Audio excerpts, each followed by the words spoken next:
ഞാൻ പഴയ കമ്മ്യൂണിസ്റ്റിൻ്റെ അനുഭവിയാണ്. പക്ഷേ ഇപ്പോഴത്തെ കമ്മ്യൂണിസ്റ്റ് യോജിപ്പില്ല. ഇപ്പോൾ പ്രാക്ടിക്കലായിട്ട് കോൺഗ്രസ് വരുന്നത് നല്ല വി ഡി സതീശൻ നല്ല മുഖ്യമന്ത്രി തന്നെയാണ്. ഞാനങ്ങനെ മനഃപൂർവ്വം ഒരു ആരും എൻ്റർടൈൻ ചെയ്യാൻ ഒരു കോമാത്രം കാണിച്ചിട്ടില്ല. മീഡിയ വളച്ചു പിടിച്ചതാണ്. ഇപ്പോൾ പെൺകുട്ടി കല്യാണം ആഗ്രഹമുണ്ട്. എനിക്ക് ആരെങ്കിലും ആൾക്ക് എന്നെ ഇഷ്ടപ്പെടുന്നു, എനിക്ക് അവരെ ഇഷ്ടപ്പെടുന്നു, കല്യാണം കഴിയും. ആദ്യം ചെയ്യേണ്ടത് ഇവിടുത്തെ കൊച്ചിയിൽ ഡ്രഗ് മാഫിയയെ കളയണം. നിർത്തുകയല്ല ചെയ്യേണ്ടത്. പതുക്കെ ഡി അഡിക്റ്റ് ചെയ്ത് അവരെ പതുക്കെ റീഹാബിലിറ്റേറ്റ് ചെയ്യേണ്ടത്. ഇവിടെ നിയമം ഒരു കേസിന് ഇങ്ങനെ എത്ര വർഷം എടുക്കണം? 20-25 വർഷം എടുത്ത് വിധി വന്നിട്ട് എന്താ കാര്യം? ജസ്റ്റിസ് ഡിലേഡ് പറഞ്ഞോളെ ഇത്രയും നാൾ കൊണ്ട് ഇതെല്ലാം മാറ്റേണ്ട കാര്യം. ഇവിടെ നിയമങ്ങൾ സ്ട്രോങ് അല്ലാത്തതുകൊണ്ടാണ് പല ക്രൈമും നടക്കുന്നത്. സോഷ്യൽ മീഡിയയിൽ എല്ലാവരും കണ്ടിട്ടുള്ള ഒരു വ്യക്തിയുടെ ജീവിതങ്ങളിലേക്ക് കടന്നു ചെല്ലുകയാണ്.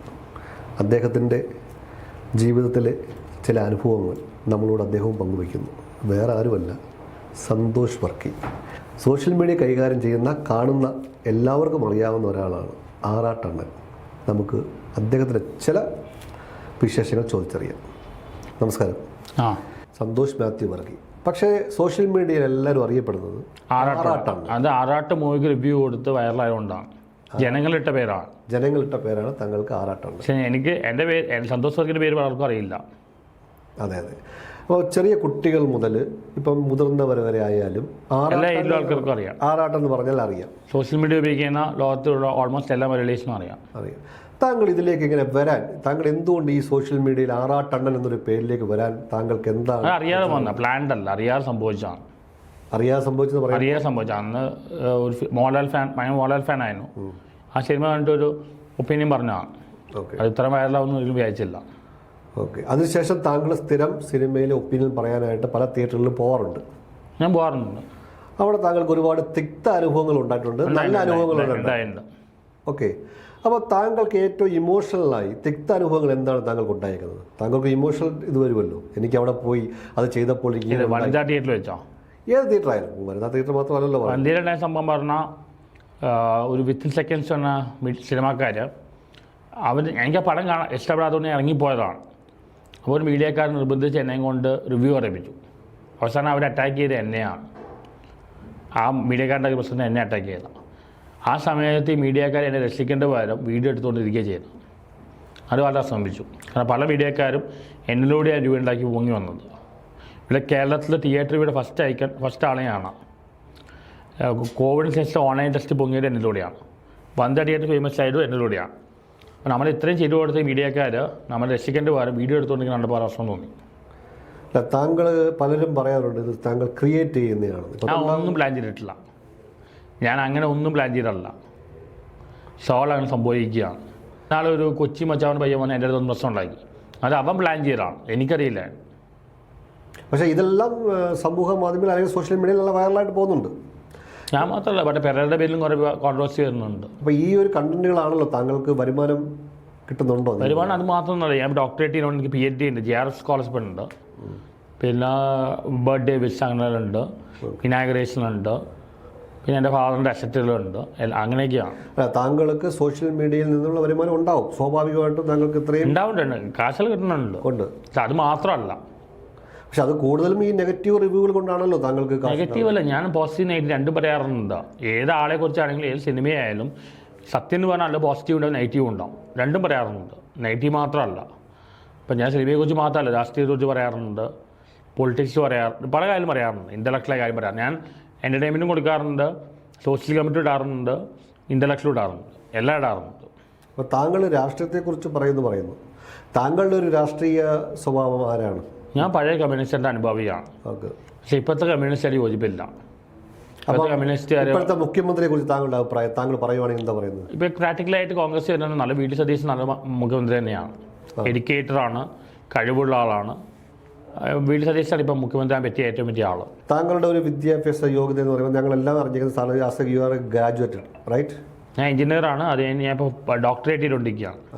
അപ്പോൾ താങ്കൾ ഇത് ചെയ്യുമ്പോൾ, താങ്കൾ ആക്ച്വലി ഡോക്ടറേറ്റ് ചെയ്യുമെന്ന് പറയുന്നു, താങ്കളൊരു എഞ്ചിനീയറാണെന്ന് പറയുമ്പോൾ, താങ്കളുടെ ആ ഒരു കാറ്റഗറിയിലുള്ള ആൾക്കാർക്ക് താങ്കൾ ഈ കാണിക്കുന്നത് ഇഷ്ടപ്പെടുന്നുണ്ടോ? കാരണം താങ്കൾ എൻ്റെ കൂടെ പഠിച്ച പിള്ളേരാണെങ്കിലും എൻ്റെ വീട്ടുകാരാണെങ്കിലും ആകെ ഫേമസ് ആയിട്ടുള്ള ആൾ ഞാനാണ്. എൻ്റെ കൂടെ പഠിച്ച ആൾക്കാർ ഞാൻ മാത്രം ഫേമസ് ആയിട്ടുള്ളൂ. അത് എല്ലാവർക്കും സംഭവിക്കുന്ന കാര്യമല്ല. ഞാനങ്ങനെ മനഃപൂർവ്വം ഒരു ആരും എൻ്റർടൈൻ ചെയ്യാൻ ഒരു കോമാത്രം കാണിച്ചിട്ടില്ല. മീഡിയ വളച്ചു പിടിച്ചതാണ്. ഒരു കോമാളത്ത് മണപ്പൂരം കാണിച്ചിട്ടില്ല. മീഡിയയും ട്രോളന്മാരൊക്കെയാണ് ഇങ്ങനെ ആക്കിയത്. ഞാൻ ഈ ഫേമസ് ആയത് അത്ര ഇഷ്ടപ്പെട്ടിട്ടില്ല വളർന്നു. മലയാളികൾ അറിയാമല്ലോ, അസുഖമുള്ളവരാണ്. ഈ കമൻസ് ആണെങ്കിൽ എൻ്റെ ഫേസ്ബുക്ക് യൂട്യൂബിലെ സബ്സ്ക്രൈബേഴ്സിൽ പറഞ്ഞാൽ മുഴുവൻ എൻ്റെ ശത്രുക്കളാണ്. അവർ മുഴുവൻ തെറിവിളി മറ്റേ മോശമായിട്ട് എഴുതുന്നതാണ്. അല്ല, അതിൽ ഏറ്റവും വിഷമം തോന്നിയത് മരിച്ചുപോയ എൻ്റെ ഫാറിനെ കുറിച്ച് പറഞ്ഞപ്പോഴാണ്. അവർക്കെന്തെങ്കിലും പറയാണ്ടെങ്കിൽ എന്നെക്കുറിച്ച് പറയാം, എൻ്റെ വീട്ടുകാരെ കുറിച്ച് പറയേണ്ട ആവശ്യമില്ല. എസ്പെഷ്യലി ഫേസ്ബുക്കിൽ വളരെ മോശം കമൻസാണ് വരുന്നത്. ഞാനവർ നമ്മൾ വ്യത്യാസം പറഞ്ഞാൽ ഫെയിമാണ്. ഇപ്പോൾ എൻ്റെ ഫാറിൻ്റെ വീട് എടുത്താലും എൻ്റെ അമ്മയുടെ വീട് എടുത്താലും എൻ്റെ ഫ്രണ്ട്സ് എടുത്താലും ആകെ ഫേമസ് ആയിട്ടുള്ള ആൾ ഞാൻ മാത്രമേ ഉള്ളൂ. വീട്ടിലാരൊക്കെയാണ് താങ്കളുടെ ഫാമിലിയിൽ? ഇപ്പം ഫാദർ മരിച്ചുപോയി, പുള്ളി എഞ്ചിനീയർ ആയിരുന്നു, ഇൻഡസ്ട്രിയിൽ ഒരു ഇൻഡസ്ട്രിയൽ മാനേജറായിരുന്നു. പിന്നെ മദർ സൈക്കോളജിസ്റ്റ്, MA സൈക്കോളജിയിൽ പഠിച്ച ആളാണ്, മാസ്റ്റേഴ്സ്. 2 സിസ്റ്റേഴ്സ് ഉണ്ട്. മൂത്ത സിസ്റ്റർ US ഡോക്ടറാണ്, മെഡിക്കൽ ഡോക്ടറാണ്, കാലിക്കറ്റ് മെഡിക്കൽ കോളേജിൽ പഠിച്ച. പുള്ളിക്കാരത്തിൻ്റെ ഹസ്ബൻഡ് അവിടെ ഹോപ്കിൻസിൽ സയൻറ്റിസ്റ്റായിട്ട് വർക്ക് ചെയ്യുന്നു. അവരുടെ മകള് മെഡിസിൻ പഠിക്കുന്നു ഹോപ്കിൻസിൽ. രണ്ടാമത്തെ ആൾ ബാംഗ്ലൂരിൽ മൈക്രോസോഫ്റ്റിൽ വർക്ക് ചെയ്യുന്നു. ഹസ്ബൻഡ് ഒരു MNCയിൽ വൈസ് പ്രസിഡൻ്റാണ്. അവരുടെ മോൻ ഡൽഹി IIT പഠിക്കുന്നു. അവർക്ക് താങ്കളുടെ ഈ ഒരു പ്രവൃത്തിയിൽ എന്തെങ്കിലും അകൽച്ചകളോ അല്ലെങ്കിൽ എന്തെങ്കിലും സംസാരങ്ങൾ ഉണ്ടാവാറുണ്ടോ? കാരണം ചില ക്രഷെല്ലാം പറഞ്ഞിട്ടുണ്ടോ നടിമാരോടുള്ള, അതൊന്നും ആവശ്യമില്ലെന്ന് പറഞ്ഞിട്ടുണ്ട്. ഇപ്പം എൻ്റെ ഫാദർ ഉണ്ടായിരുന്നെങ്കിൽ ഞാൻ പല കാര്യം ചെയ്യാൻ സമ്മതിക്കില്ല. താങ്കൾക്കൊരു ഫാമിലി ലൈഫ് വേണമെന്ന് ആഗ്രഹമില്ലേ? ഫാമിലി ലൈഫ് എനിക്ക് ഒരു പെൺകുട്ടി കല്യാണം ആഗ്രഹമുണ്ട്. എന്നാൽ എനിക്ക് ആരെങ്കിലും ആൾക്ക് എന്നെ ഇഷ്ടപ്പെടുന്നു, എനിക്ക് അവരെ ഇഷ്ടപ്പെടുന്നു, കല്യാണം കഴിയും. താങ്കളുടെ ഈ ഒരു രീതിയുമായിട്ട് ബന്ധപ്പെടുന്ന ഒരു പെൺകുട്ടിയാണ് താങ്കൾ?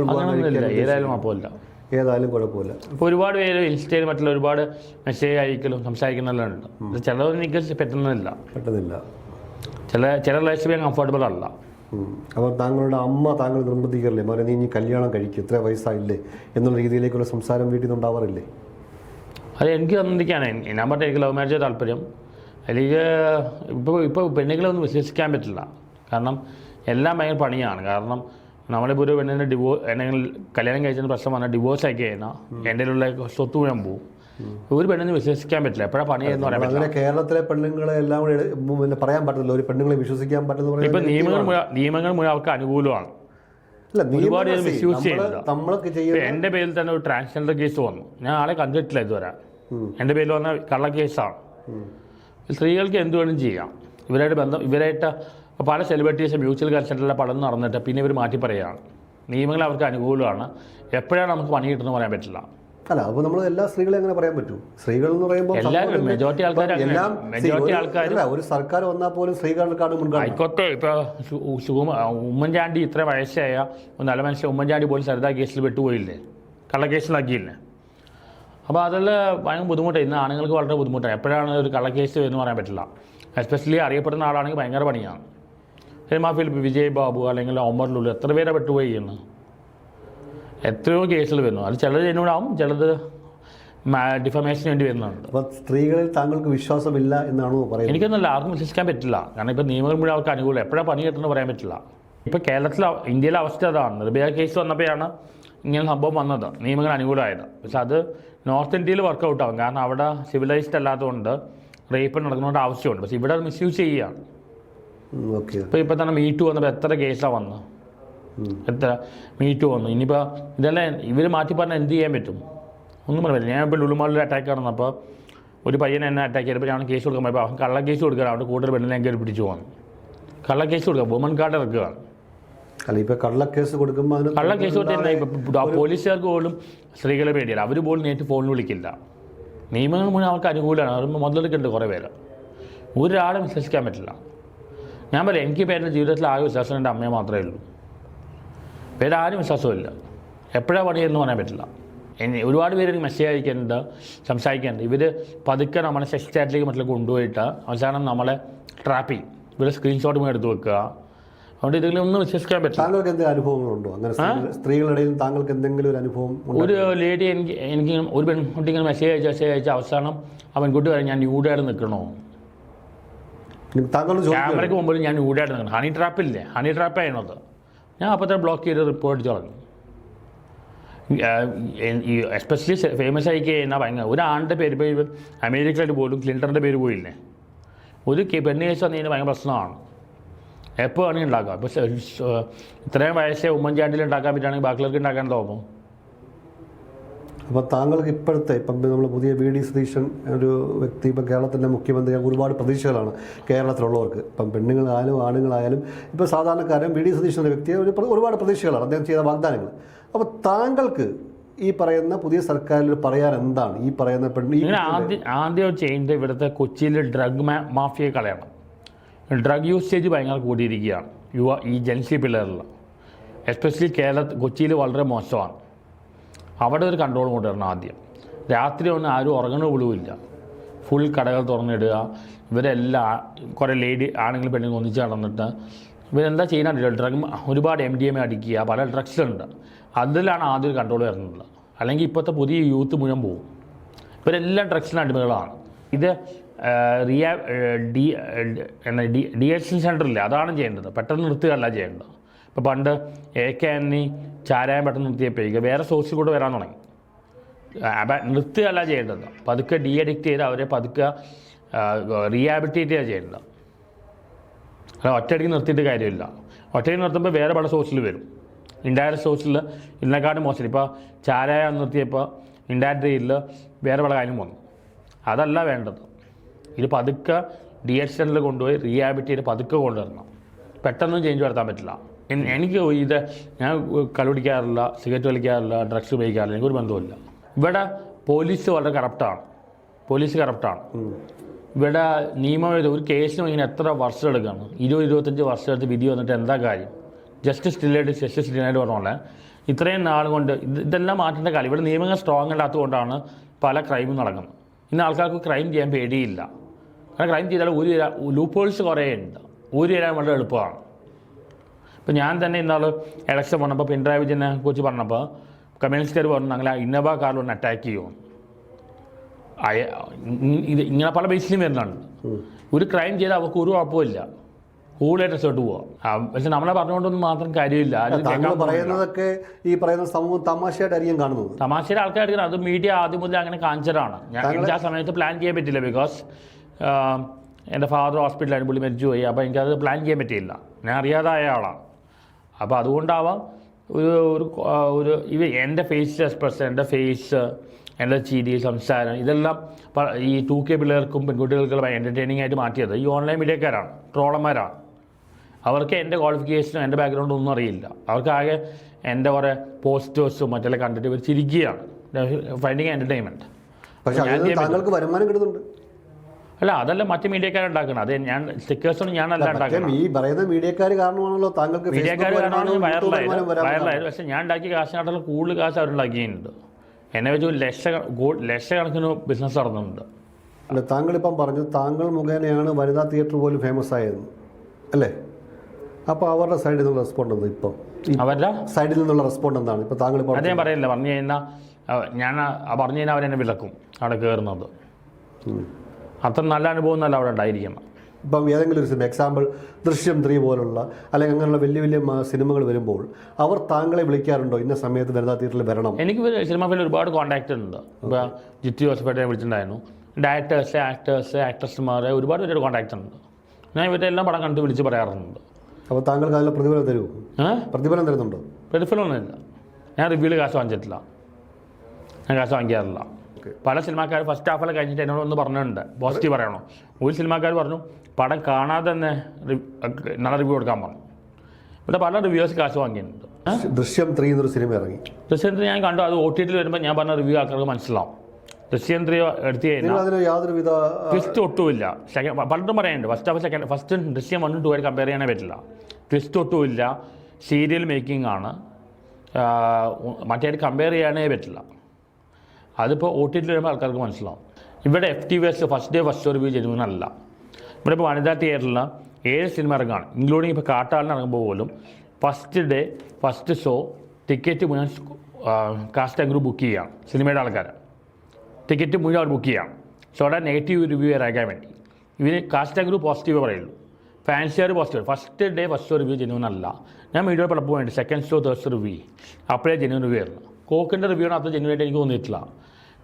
പൈസ എന്നല്ല, അയാളുടെ ഏജ് ഡിസ്റ്റൻസിനോട് എനിക്ക് വിയോജിപ്പില്ല. അയാൾ മമ്മൂട്ടിയുടെ പല പടങ്ങൾ നെഗറ്റീവ് കൊടുത്തിട്ടുണ്ട്. Because is A model fan. കാതൽ പലന. എന്നാൽ ഇതേ ആൾക്ക് ഇഷ്ടപ്പെടുന്ന മൂവീസാണ് മാസ് മസാല, അങ്ങനത്തെ മൂവീസാണ്. അയാളുടെ എസ്റ്റേറ്റ് സെൻസിലാണ് ഈ സിനിമാക്കാരാണ് അയാൾ വളർത്തിയത്. അയാൾക്ക് അത്ര വലിയ എസ്റ്റേറ്റ് സെൻസിലായിട്ട് എനിക്ക് തോന്നിയിട്ടില്ല. ഇവിടെ ഇപ്പം ഞാൻ തിനുബാബച്ചേൻ്റെ ആളെ എന്നോട് പറഞ്ഞ പോലെ ഞാനായാലും ഈ കോക്കായാലും എല്ലാവരും പറയുന്ന അഭിപ്രായമാണ്, റിവ്യൂ അല്ല. അതല്ല പൃഥ്വിരാജാണ്. ഈ അഭിപ്രായം കേട്ടിട്ട് കാണുന്നു നിങ്ങൾ പോയി കണ്ടു നോക്കുക. ഞാനൊന്നും റിവ്യൂ ആയിട്ടല്ല പടം കാണുന്നത്. എത്രയോ പടങ്ങൾ ഇങ്ങനെ ഇപ്പോൾ അതിരടി സിനിമ ഇറങ്ങിയപ്പോൾ ഭയങ്കര അങ്ങേറ്റോടും ഒരു പടം ആവറേജേ ഉള്ളൂ. ഈ PR വർക്ക് പറഞ്ഞാൽ മുഴുവൻ കള്ളത്തരമാണ്. സിനിമാക്കാർക്ക് എല്ലാ സെലിബ്രിറ്റീസിനും എല്ലാവർക്കും ഉണ്ടായി. ഈവൻ പിണറായി വിജയൻ്റെ ഒരു ഇൻ്റർവ്യൂ ഉണ്ടായില്ലല്ലോ മോഹൻലാൽ ചോദിച്ചാൽ, അതൊരു PR വർക്കായി. PR വർക്ക് പറഞ്ഞാൽ മുഴുവൻ കള്ളത്തരമാണ്, ഇല്ലാത്ത കാര്യം കാണിക്കുന്നത്. ഇപ്പം ഞാൻ താങ്കളോട് ചോദിക്കാൻ കാരണം നമ്മുടെ പുതിയൊരു മിനിസ്ട്രി PD സതീശൻ മുഖ്യമന്ത്രിയായി ഒരു പുതിയൊരു മിനിസ്ട്രി വന്നേക്കുവാണ്. എറണാകുളം രാജീവ് ഗാന്ധി ഇൻഡോർ സ്റ്റേഡിയത്തിൽ വെച്ചുള്ള സ്വീകരണപ്പടവിൽ VD സതീശൻ പറഞ്ഞിരുന്നു കൊച്ചിയെ സിനിമാക്കാരുടെ ഒരു ഹബ്ബാക്കി മാറ്റും എന്ന്. ഇനി ഒരു മേജർ സംഭവം അവർ ചെയ്യേണ്ടത് ഹേമ കമ്മിറ്റി റിപ്പോർട്ട് പുറത്തുകൊണ്ട് വരിക. സിനിമയുടെ ഹേമ കമ്മിറ്റി റിപ്പോർട്ട് ഇവർ ഒതുക്കി വെച്ചിരിക്കുകയാണ്. അതിൽ നിറയെ ആരോപണം ഉണ്ടാവുക. അത് പുറത്തു കൊണ്ടുവരണം. അത് പുറത്തു കൊണ്ടുവരുന്ന ഇവരവിടെ പറഞ്ഞിട്ടുണ്ടായിരുന്നു. അത് കൊണ്ടുവരണം നല്ലതായിരിക്കും. ഹേമ കമ്മിറ്റി റിപ്പോർട്ട് പുറത്ത് കൊണ്ടുവരുന്നത് നല്ലതായിരിക്കും. അതിൽ പുറത്ത് വന്നു കഴിഞ്ഞാൽ പല നടന്മാരും കുരുങ്ങും എന്നാണ് താങ്കൾ പറയുന്നത്. എല്ലാ സിനിമ ഇൻഡസ്ട്രി ഉണ്ടാവില്ല. ഓൾമോസ്റ്റ് എല്ലാവരുടെ പേരും ഉണ്ടാവും. ഉറപ്പാണ്. ഓൾമോസ്റ്റ് വളരെ ചുരുക്കം ആൾക്കാർ ഓൾമോസ്റ്റ് എല്ലാവരുടെ പേരും ഉണ്ടാവും. അതുകൊണ്ടാണ് അതിപ്പോൾ പുറത്ത് വന്നു കഴിഞ്ഞാൽ ഒരുപാട് ബിസിനസ്സിനെ അഫക്റ്റ് ചെയ്യും, പല കാര്യം അഫക്റ്റ് ചെയ്യുന്നതുകൊണ്ടാണ് പുറത്ത് കൊണ്ടുവരാതെ ഇങ്ങനെ വെക്കുന്നത്. സിനിമ ഫീൽഡിൽ കള്ളുണ്ട്, ഡ്രഗ്സ് ഉണ്ട്, ചതിയുണ്ട്, ശ്രീവിഷയമുണ്ട്. ഇത് കാണാൻ നല്ലതാണ്, പക്ഷേ ഫീൽഡ് വളരെ മോശമാണ്. ഒരു മനുഷ്യത്വം ഇല്ലാത്ത ഫീൽഡാണ്. ഇവർ സിനിമയിൽ ഒരുപാട് മനുഷ്യത്വം കാണിക്കും, പക്ഷേ യഥാർത്ഥ ജീവിതത്തിൽ ഇവർക്ക് ഒരു മനുഷ്യത്വവും ഇല്ല. ശ്വേതാമേനോൻ എടുത്ത നല്ല തീരുമാനമാണ്. ഈ എക്സിക്യൂട്ടീവ് അംഗങ്ങൾ പുറത്ത് പരസ്യ പ്രസ്താവന നടത്തുന്നത് നല്ല തീരുമാനമാണ്. ഇനി പെണ്ണുങ്ങളെ കയറ്റിയിട്ട് അവരെല്ലാം തമ്മിൽ ഇന്ന് പരദോഷവും മറ്റേണ്ടാക്കി എന്തൊക്കെ പ്രശ്നം ഉണ്ടാക്കി, എന്ത് നാറി കേസായി, എന്ത് നാട്ടുകേസായി മാറിയിരിക്കും. ഞാൻ അതാ പറഞ്ഞത്, മമ്മൂട്ടി പോലെ ആൾക്കാരെല്ലാം വരികയാണെങ്കിൽ ഈ പ്രോബ്ലം മുഴുവൻ സോൾവ് ചെയ്യാം. താങ്കൾ പറയുന്നത് ഇപ്പോഴത്തെ അമ്മയുടെ പ്രശ്നം സോൾവ് ചെയ്യണമെങ്കിൽ മമ്മൂട്ടി ഇൻവോൾവ് ചെയ്യുക, അല്ലെങ്കിൽ ജോയ് മാത്യു, അല്ലെങ്കിൽ മല്ലിക സുകുമാരൻ, ഇവരെ ഇൻവോൾവ് ചെയ്താൽ പ്രശ്നം സോൾവ് ആവും. മുതിർന്ന ആൾക്കാരിലേക്ക് സംഘടന മാറണം.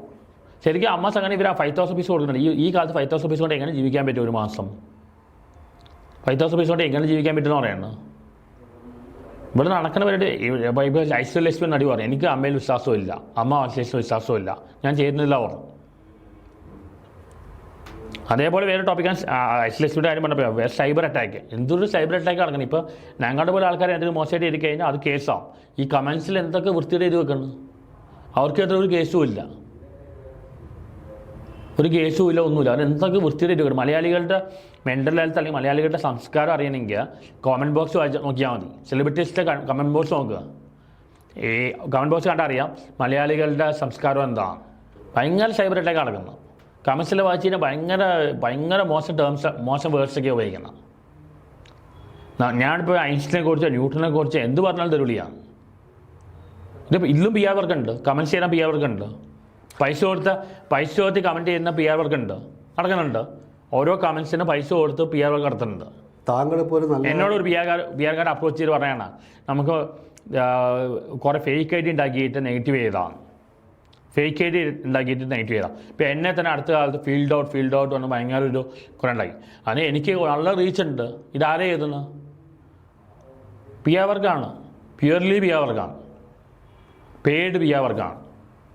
ഇപ്പോൾ താങ്കളൊരു നല്ല അഭിപ്രായം പറഞ്ഞാലും അതിന് ഞാൻ എന്ത് പറഞ്ഞാലും എൻ്റെ സബ്സ്ക്രൈബേഴ്സും മെമ്പേഴ്സും ഫാൻസുകാരും മറ്റേയൊക്കെയാണ്, ഓരോ പാർട്ടിക്കാരൊക്കെയാണ്. എന്ത് നല്ല പറഞ്ഞാലും തെറി ചെയ്ത് വെക്കണം.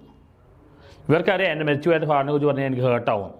എന്തൊക്കെ വൃത്തിയുടെ ഇരിക്കണം. എല്ലാവരും ബഹുമാനിച്ച് മനസ്സിലായ പുള്ളിയെക്കുറിച്ച് എന്തൊക്കെയാണ് പറയാണ്, എന്തൊക്കെ വൃത്തികേടൊക്കെ ചെയ്ത് വെക്കണം. ഇത് നോർമലായിട്ട് സാധാരണ അച്ഛനമ്മ കുടുംബം ജനിച്ച ആൾക്കാരാണെങ്കിൽ ഇങ്ങനെ ഇതില്ല.